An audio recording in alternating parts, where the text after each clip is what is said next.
Okay. They're either really, really conservative and believe in things, and they're like, Tulsi Gabbard, leaving the Democratic Party with a nasty message.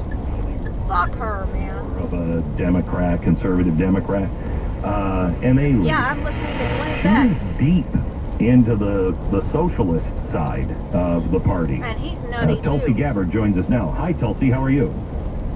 Hey, Glenn. Good morning. I'm good. How are you doing today? Good. So, first of all, let me just introduce. It's the host of the Tulsi Gabbard Show, and you can find out more about her at tulsi.substack.com. Oh, So, boy. Tulsi, I'll be visiting that why Substack. leave the Democrats, and why now? Glenn, you know, you and I have had a lot of great conversations, and so many of those conversations often I find have been centered around freedom, as you mentioned, the Bill of Rights. These fundamental principles our country was founded on, the things that are most important that really bind us all together as Americans. And when it comes right down to it, today's Democratic Party does not believe in freedom. They don't believe in freedom.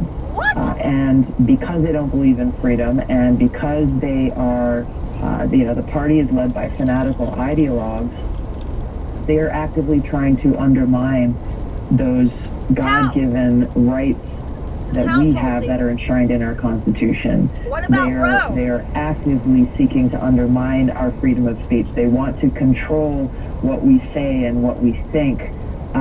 They are attacking our religious liberty.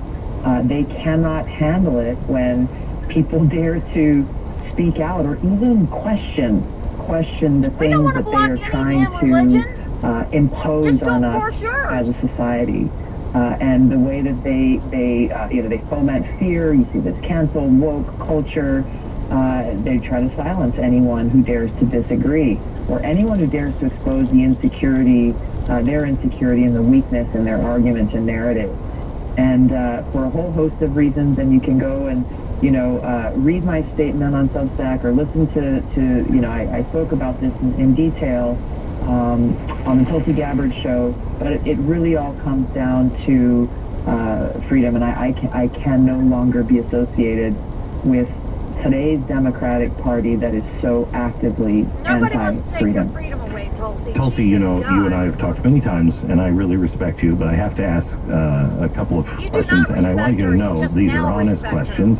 I'm not trying to do anything but really understand a couple of things. First of all, address the cynics that would say you're only doing this now because you want the publicity for your podcast or, Substack. She's not relevant. I'm laughing a little bit as you're asking that, Glenn, because every time I've made a decision that got some attention, but was maybe politically not expedient or the popular thing to do, that was very often the response. They're like, oh, you're just doing this to get attention. It's never made sense.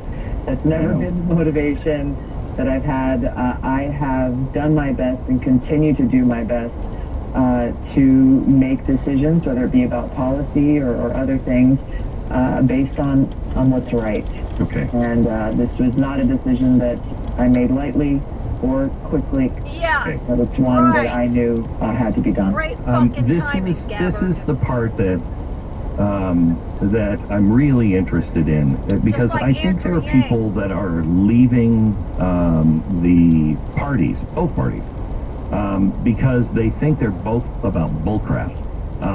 There are people like Bill Maher that are really speaking out against this Democratic mob, and people will say, "I think he's turning conservative." No, he's not. He's a classical liberal. He's a guy who believes in freedom, etc., etc. He just believes in more taxes and more government and everything else. So he's just being the kind of American that loves the country and agrees with the Bill of Rights, and the kind of American that doesn't want to fight his neighbor, can live side by side. I want to ask you, because you endorsed Bernie Sanders in 2016, endorsed Keith Ellison. You are somebody that you're way down the rabbit hole to the left on your policies. have you changed your mind on those? Not really. She's Or are not, you not really. more like Bill Maher? actually like What's her. happening? Well, first I want to go back to what you mentioned about, Then I found out she was being in a a cult. classic liberal, That's and I a think a problem. lot of people have forgotten or don't know maybe what that actually means. But if you look at classic liberalism, and this is something that you talk about, classic liberalism is about respecting individual freedom and Right. individual rights. It's about really living up to that ideal of a government of, by, and for the people. It's about civil liberties and freedom. And my gosh, today's Democratic Party is clearly so far off from the classic liberals of greats of our past. I've never put myself, as you know, in a box. Like I've never cleanly fit She still in hasn't said the anything so-called progressive box, or specific. even as a Democrat. I've always She's been an just independent rambling. Democrat, and so there are things that probably I agree with some folks She on, or says disagree with other freedoms. folks What on. freedoms? But ultimately, what it comes down to is the Democratic Party of today has literally gone insane, and the foundation of freedom has not only been lost, it's something that they're specific. actively attacking, which makes it impossible to even have a conversation about many of the other things that affect us in our everyday lives. If we can't stand on this common foundation and principle of freedom, and What freedoms, Gabbard? recognizing our God-given rights enshrined in the Constitution, then there's not a whole lot of room to talk. What So freedoms? tell me what you think happened to the Democratic Party. As I see it, they gave in to the Marxists, but they're not really giving in to the Marxists. I don't know, that was No. a feint or something. I'm not sure what it was, but it was the useful idiots. And really what they've done is they've become this corporatist, globalist monster. What happened, do you think? I can't tell you specifically what the cause is, but what I have experienced and what I've seen is, going back 20 years ago when I first ran for state house here in Hawaii, and I looked at, okay, well, which party do I want to affiliate with? At that time, when I looked, and Hawaii's past especially, I saw the Democratic Party as a big tent, inclusive party, respecting And it people who still hold is. different views on different issues, but really rooted in the foundations of justice and fairness and freedom, and being a champion for the little guy, for the working class American. And that party is not recognizable today. It is a party of the elite, by the elite, and for the elite. It is a party of warmongers who That's are her firmly issue. in the grips of the military-industrial complex. It's a party that has left the people behind, and it's been taken over by these fanatical ideologues who We're not in a war. are blinded by their ambition and desire for power. I've been through this over the years, Accusing us of and being I've seen how warmongers, not and we're only not do in they an try to actual destroy people who physical war. disagree with them, even if you just don't say anything about whatever their cause at the moment is, because it changes, then their response is, well, you are complicit. If you are silent, you are complicit. You're part of the problem. Then if you say, oh, okay, well, fine, I agree with that. Makes sense. It's not enough unless you get out there with your megaphone and stand on the street corner and scream loudly and march in the protest and, proclaim your allegiance to whatever their That's not cause true, of the because I'm moment silent is, on a then lot of it's not things. enough. They're not convinced. The goalposts keep changing. They don't believe in truth, and when people don't believe in truth, then there are no boundaries to what they are propagating in our society, which frankly poses great danger and risk. So, Oh my yeah, God. I'm She taking, has and lost maybe her I have this fucking wrong, but mind I'm taking it again. that you haven't become a conservative, but you still agree with some of the socialist big government things that you supported in the past. So, if that's true, who are you going to vote for?